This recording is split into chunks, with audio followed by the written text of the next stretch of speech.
conversation with Beau Johnson. Beau, last time we were in a room together, and now we're in a Zoom room together.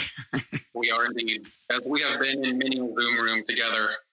Man, how are the people doing at Zoom today? They're probably busier than the deodorant companies. That's true. Realized that's a good point. I can smell Social bad for deodorant. Yeah. Hey, I want to talk in this podcast about this really cool idea that I saw that you posted about on Twitter, and it made me really inspired and motivated by it. And we're going to talk about that. We're going to try to give you a plan for your Saturday. We're not going to tell you what to do, but I think it's maybe the thing you should do on Saturday. But before we get into that, let's talk about the problem, Beau. What were you feeling that led to what you ended up doing? Yeah, I just have seen what everybody else is seeing, that there's just this world of constant updates, constantly people going live on Instagram, constant news updates, constant checking of how many people have been infected, what's the state of the tests, who's doing a press conference. And I felt myself more and more being addicted to this thing. I feel like I had to be in the know. It was responsible for me to be in the know. But I was more and more distracted and more unsettled, more and more just, I guess the word would be addicted to the next update on the news or the next person posting something helpful, the next thing for me to try to wade through.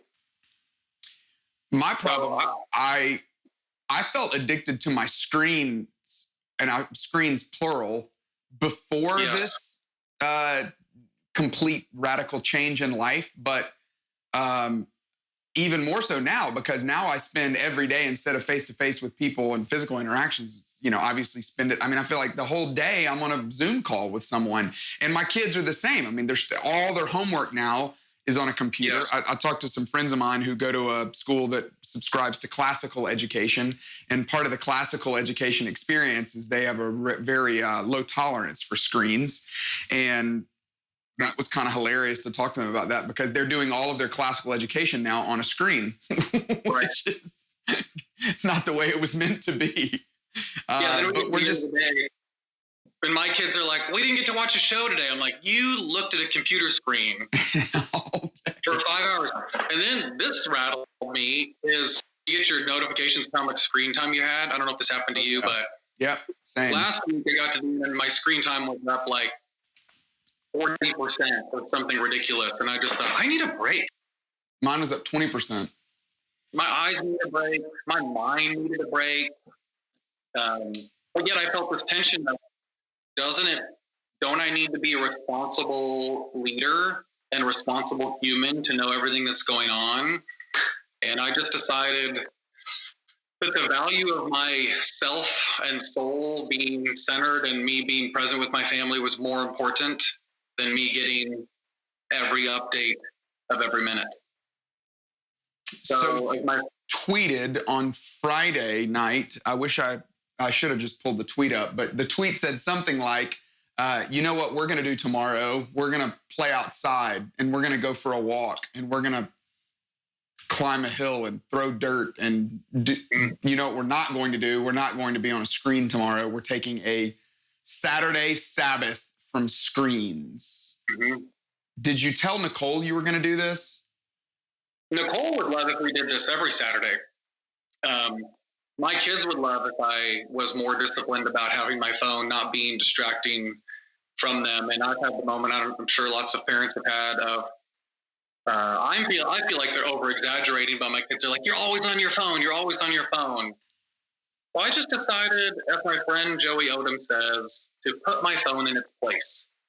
And I took it and I set it in the cupboard above the refrigerator on Friday night at 8. And I didn't touch it again until Sunday morning at 8. And just took a break from all screens for 36 hours. But what's amazing to me is to think about the last time that I'd actually turned my phone off. I wonder when the last time we just turned it off. I mean, I'll turn it on silent at night, but it felt odd. Yeah, probably the last time I turned it off is when I felt like it wasn't operating as fast as I wanted it to. So I was rebooting it to try to move faster. But what we did is I saw your tweet on Friday night. Our kids had already gone to bed, so we didn't go the full 36 hours. We just went all day on Saturday. And I told my wife about it first, and she was like, oh gosh, okay. Because I think as parents, you know, we've got little kids just like you have little kids. And so, you know, you're just trying to make it through the day so many days. And so our hope is just get them and, you know, go put them to bed, do all that stuff, and then be able to go completely unwind and watch, you know, Tiger King or whatever show we want to watch. And so to have that conversation with her, you know, she was a little bit like, do I want to give that up? But of course she was like, yeah, this is great. We need to do this. So woke up Saturday morning and I told all the kids, hey, I want you to go get all your devices. Get your Nintendo Switch, get your Chromebook, get your tablet, get your iTouch, whatever it is. And we piled it up in the kitchen together, which that part was also a little sobering. I was like, good grief, we have too many screens in this. No wonder our internet is so slow. Yeah. Too many devices online. But we did the same thing. And then the other thing that we did that I took from your tweet is we had a family meeting on Saturday morning, and I said, I want everybody to, this is not really true Sabbath, because true Sabbath is not doing any work, but we cheated a little bit in this regard. But we said, I want everybody to come up with one thing that you want to do today for fun, that you want everybody to do together for fun. And then number two, I want you to come up with something that would be helpful around the house for you to do. And so and then of course our, you know, the particular child that loves detail and order went and grabbed a notebook and drew out a chart and wrote everyone's down that we kept with us all day long. And everybody came up with something. You know, one kid said, I want to play kickball as a family. One kid said, I want to go on a walk as a family. One kid said, I want to play Game of Things as a family. And then we had them each, you know, pick something out that they wanted to clean up or order or put back together. And even all that was helpful. But the thing that was helpful to me about that is we didn't just say on Saturday, hey, everybody go outside, don't be on a screen. We actually really put it in our kids' hands to take control of Saturday and figure out, okay, what do I want to do? And we worked through the list, which it was an incredibly rewarding experience. So I wanted to have this conversation with you today because, for one, I want to say thanks. And then two, why would you encourage everyone to do that? Well, I guess a couple things. One, it was so beneficial just to get a break. It was so convicting to see how many times throughout the day I felt the urge to go check my phone. Yeah. And it was illuminating of how much my kids, like you said, have been addicted to your screens. But it was also just so refreshing to be reminded that birds are still chirping outside, mulch still smells amazing, dirt still gets under your fingernails. We planted a garden on Saturday, and cool. And you had to wash your hands? I was going to say we had a normal reason to wash our hands. It was terrific. That's awesome. You know, the hesitation that I had to doing this, again, is I want to be a team player. I want to be available to people. I want to be informed. What if I'm perceived not caring? And I realized the pronoun in all of those sentences is me. It's I, as if the world needed me to continue spinning. And one of my favorite authors, Eugene Peterson, says that the Christian life is the practice of living in what God has done and is doing. Living in what God has done and is doing. And I found that taking a break really helped me be more attentive to that. Being attentive to what God has done, that I believe that He has set in motion and created those birds that are chirping and the smell of mulch and the dirt under my fingernails, and to be reminded of that. And it just helped me pay attention to what good He is also orchestrating in the world.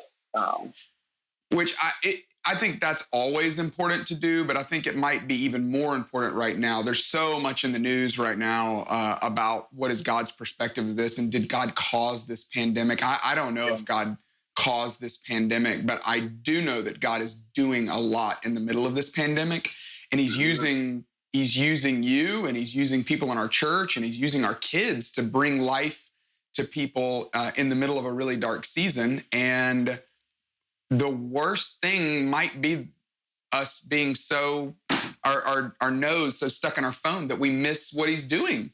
And that would be tragic for us to miss out on being aware of his activity in this season. Yeah, you wrote a book about this. It's sort of funny that you're interviewing me about this because you wrote a book about turning down the noise. And the perspective that I like that you bring is what's at stake if we don't do that. Yeah.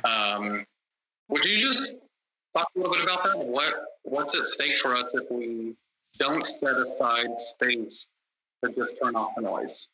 Yeah, I mean, I'd love to return the question to you as well. I'll start with these two things. The screen is the greatest distraction of our generation. The book I wrote on this is titled "How to Lead in a World of Distraction," and most people immediately think it's about the phone, and it is about the phone. It's not primarily about the phone, though. The phone is just one of many distractions. There are other distractions as well. A distraction is really anything that you reach for, anything that you look to grab when you don't want to feel what it is inside of you that you don't want to deal with. And I think my biggest fear for myself and for others in our church would be that we would miss not only what God is doing, but also what's inside of us, the emotions that are inside of us that have been maybe they're all along, or maybe they've been heightened because of the season that we're in. I know for me, there is more fear right now than there's ever been before. There's a greater sense of uncertainty than there's ever been before. There's more anxiety about, do I really matter? And does what I do really matter more than there's ever been before? And there's also just a fear of, what does this mean for our family? And what does this mean for the people in our church? And what does this mean for the future state of our of finances for so many people?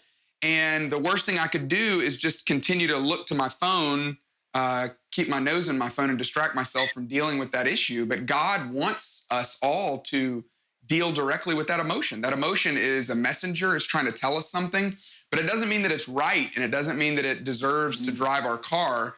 We shouldn't toss it out. We shouldn't dismiss it, but we shouldn't obsess over it. We should deal with it directly.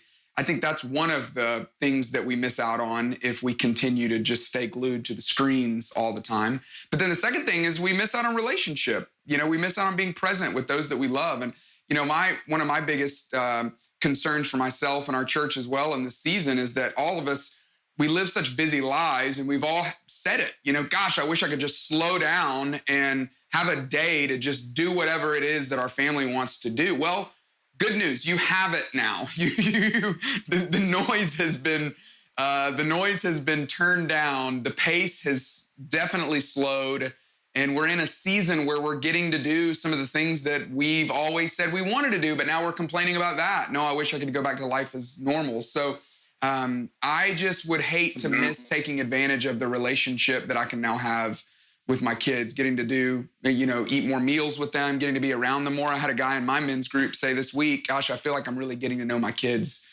better than I ever have before. And that's the other thing I think we miss out on is just the joy of relationships. What about you, Beau? What's at stake if you think for you, if we don't take a Sabbath like this from our screens? I do think that silence and stillness do reveal some things that when we're running at a fast pace, that we don't get to pay attention to, and resonate with all of that, what you said. I think the stillness, silence can uncover where we were feeling fearful or what artificial things we were putting our comfort in. But I'll just say one more, and I know a lot of this, we've been talking about examples to our kids, but I think we're not the only ones that are watching.